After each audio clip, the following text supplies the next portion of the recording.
Episode 8 मंदिर। अगली सुबह 4 बजे चाहत बड़े मजे से अपने बेड पर सोई हुई थी। तभी उसके बेड के पास रखी टेबल पर रखा उसका मोबाइल रिंग करने लगा। मोबाइल की रिंग की आवाज से उसकी नींद टूट गई। वो चिढ़ते हुए अलसाई आवाज में बोलने लगी, अरे इतनी सुबह सुबह किसका कॉल आ गया। फिर वो सोते सोते ही आलस के कारण अपने एक हाथ को बेड पर फेरने लगी। बहुत देर तक जब उसे मोबाइल नहीं मिला तो वो चिढ़कर बेड पर बैठ गई और अलसाई तरीके से अपनी आंखों को मसलने लगी। फिर उसने अपनी आंखें खोलकर अपनी साइड पर पड़ी टेबल के ऊपर से मोबाइल लिया तो उसने देखा कि वो किसी का कॉल नहीं था बल्कि अलार्म था जो उसने रात को लगाया था। वो फिर अपने आप से बोली, इतनी जल्दी 4 बज गए, एक काम करती हूँ 5 मिनट सो लेती हूँ, उसके बाद उठकर तैयार हो जाऊंगी। वो जैसे ही वापस सोने के लिए लेटने वाली थी तभी उसके रूम का दरवाजा किसी ने बाहर से बजाया। वो चिढ़कर बेड से उतरकर खड़ी हो गई और चलते चलते बोलने लगी, कौन आ गया है अब इतनी सुबह सुबह मेरी नींद खराब करने। जब उसने दरवाजा खोल के देखा तो उसके सामने गुड्डी तैयार होकर खड़ी थी। गुड्डी ने नीले और सफेद रंग के पटियाला सलवार सूट, उनसे मैचिंग कलर की इयररिंग्स पहने थे, हल्की गुलाबी शेड की लिपस्टिक, आंखों में काजल और हाथों में glossy twisted blue and white mix bangles, और उसने बालों को बांधकर एक हाई पोनीटेल बना रखी थी। चाहत ने हैरान होकर उससे कहा, गुड्डी तुम इतनी जल्दी तैयार हो? एक्साइटमेंट के मारे क्या तुम रात भर सोई नहीं थी क्या? गुड्डी एक्साइटेड होते हुए बोली, सही कहा दीदी आपने, मुझे तो रात भर नींद नहीं आई। मैं तो कब से 4 बजने का इंतजार कर रही थी। जैसे ही 4 बजने वाले थे तो मैं जल्दी से तैयार होके आपके रूम के बाहर आपको उठाने आ गई। गुड्डी के इतने क्यूट अंदाज में बोलने से और उसे इतना एक्साइटेड देखकर चाहत के चेहरे पर स्माइल आ गई। चाहत ने उससे कहा, तुम रूम में बैठकर मेरा वेट करो, मैं जल्दी से तैयार होकर आती हूँ, फिर हम मंदिर चलते हैं। उसकी बात पर ठीक है दीदी कहकर गुड्डी अपने रूम में चली गई और चाहत तैयार होने वॉशरूम में चली गई। 15 मिनट बाद चाहत गुड्डी के रूम में आई। गुड्डी ने जब उसे देखा तो उसने half sleeveless of white colour का फुल अनारकली सूट, जिसका आगे से गोल गला और बैक से डीप था, और उस पर पिंक व्हाइट कलर का लहरिया दुपट्टा लिया हुआ था।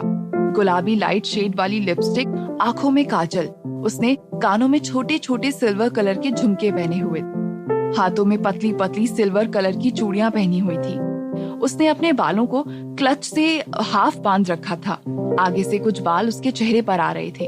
गुड्डी ने उसे देखते हुए कहा, वाह दीदी आप कितनी प्यारी लग रही हो।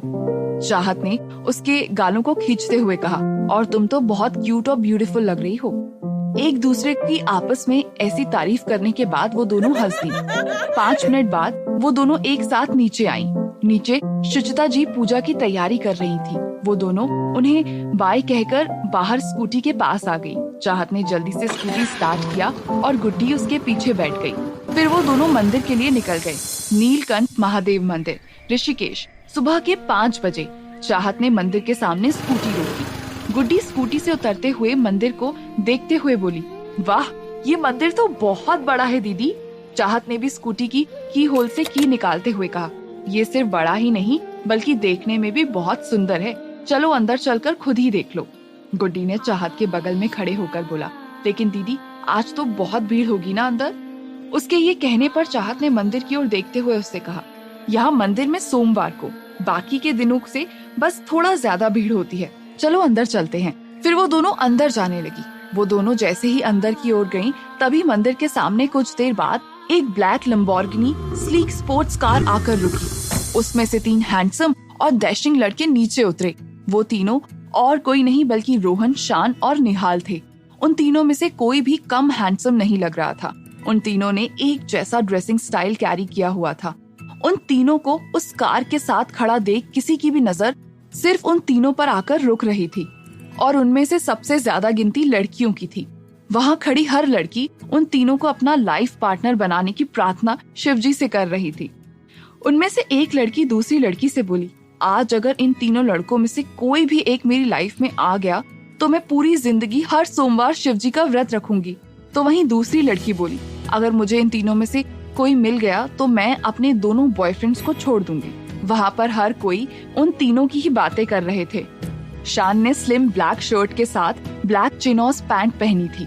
निहाल ने ग्रे चेक्स वाला ट्राउजर पैंट, उसके ऊपर डार्क ब्लू शर्ट पहना था। रोहन ने डेनिम ब्लू शर्ट के साथ ग्रे चिनॉस पैंट पहना हुआ था। फिर वो तीनों मंदिर के अंदर जाने लगे। शान, रोहन और निहाल चलते चलते मंदिर के अंदर आ गए। निहाल बेपरवाह होकर अपनी ही धुन में आगे आगे चले जा रहा था। कुछ देर बाद उसे उन दोनों का ख्याल आया तो उसने उनसे बात करने के लिए जैसे ही अपने बगल में देखा तो उसे वहाँ ना ही शान दिखा और ना ही रोहन। वो तो वहीं रुक गया और आगे की ओर नजरें दौड़ाकर सभी जगह देखने लगा।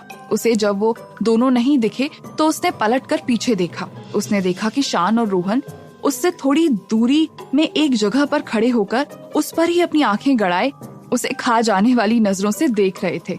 वो धीरे धीरे उनके पास गया और उसने उन दोनों से हिचकिचाते हुए पूछा, तुम दोनों यही क्यों रुक गए? अभी हमें थोड़ा और अंदर जाना है। उसकी बात सुनकर शान और रोहन की नजर उस पर और गहरी हो गई। निहाल का तो डर के मारे चेहरा ही सफेद पड़ गया था।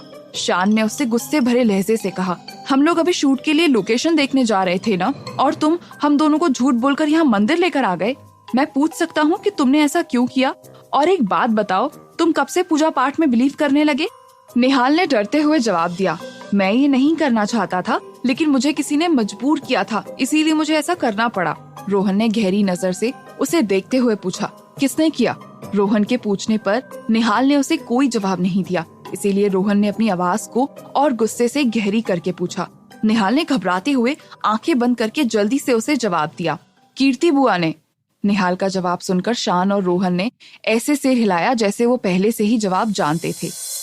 निहाल ने उन दोनों को देखकर कहा, तो मैं क्या करता? उन्होंने मुझे आज सुबह कॉल करके ये कहा, रोहन को इस मंदिर में ले जाकर उसके नाम की पूजा करवानी है और भगवान का आशीर्वाद दिलवाना है, और अगर मैं ये नहीं करता तो मेरे लिए ये बिल्कुल अच्छा नहीं होता। शान उस पर हंसते हुए बोला, अच्छा तो रोहन ने उनकी बात नहीं सुनी तो उन्होंने तुम्हें इस काम को पूरा करने के लिए लगा दिया। अच्छा ये बताओ, उन्होंने कौन सी बात पर ब्लैकमेल करके तुमसे अपना ये काम करवाया है? निहाल ने गुस्से से चेहरा बिगाड़ कर जवाब दिया, वही बात जो वो हमेशा कहकर अपना काम करवाती हैं। अगर मैंने उनकी बात नहीं मानी तो वो मिस्टर आहूजा की बिगड़ैल और बदतमीज बेटी गीतिका से मेरी एंगेजमेंट करवा देंगी, और तुम दोनों तो जानते हो ना, मुझे वो लड़की बिल्कुल भी पसंद नहीं है। शान को उसकी बात पर हंसी आ गई और रोहन बिना अपने चेहरे पर कोई भाव लाए उसे देखे जा रहा था। फिर शान हंसते हुए बोला, यार निहाल, मुझे ना तुझे देखकर बड़ा तरस आता है। अब बता, कौन कहेगा कि वो तेरी सगी बुआ है जो तेरे साथ ऐसा कर रही है? निहाल ने उसकी बात सुनकर उसे देखते हुए मुंह बना लिया। वहीं मंदिर के अंदर शिवलिंग के पास चाहत और गुड्डी पूजा करने के लिए वहां पहुंचे थे तो उन्होंने देखा वहां पर दो पंडित थे।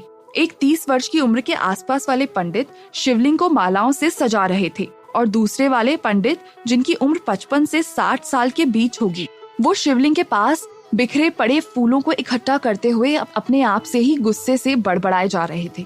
उन पंडित जी का स्वभाव बहुत गुस्सैल था। उन्हें छोटी छोटी बात पर गुस्सा आ जाया करता था। उन्हें अपने आप से बड़बड़ाते हुए देख चाहत ने उनसे पूछा, प्रणाम पंडित जी, क्या हुआ? आप इतने गुस्से में क्यों हैं? आज किसने आपको गुस्सा दिला दिया? पंडित जी ने पलटकर पीछे देखा तो उनके सामने चाहत खड़ी थी। उन्होंने उसे देखकर आशीर्वाद दिया और चाहत से कहा, क्या बताऊं बिटिया, आजकल के बच्चों को भगवान और उन पर रखी आस्था से कोई लेना देना ही नहीं है, सिर्फ दुनिया को दिखाने के लिए मंदिर आ जाते हैं। उनकी ये बात सुनकर चाहत ने पूछा, ऐसा क्या हो गया जिसके कारण आपको इतना गुस्सा आ रहा है? तभी दूसरे पंडित बोले, वो क्या है ना चाहत, अभी थोड़ी देर पहले कुछ कॉलेज के लड़के लड़कियां यहाँ आए थे। वो दर्शन करने की बजाय अपने मोबाइल फोन से फोटो खींचने और वीडियो बनाने लगे। बाबा ने ये देखा तो उन लोगों पर गुस्सा करने लगे और उन्हें यहाँ से भगा दिया। इतने में बूढ़े पंडित जी बोले, गुस्सा ना करता तो क्या करता? एक तो आज सोमवार के कारण हमेशा से ज्यादा श्रद्धालुओं की भीड़ है और वो सब यहाँ खड़े खड़े दर्शन करने के बजाय अपने ही खेल जा रहे थे। तभी पंडित जी चाहत की ओर आते हुए कहने लगे, अरे बिटिया, ऐसी बातें तो चलती रहेंगी, तुम आओ और आकर पूजा कर लो। चाहत ने फर्श पर बैठते हुए कहा, जी पंडित जी। पंडित जी उसे देखते हुए बोले, तो बेटा आज भी एक गाना सुना दो भोलेनाथ का।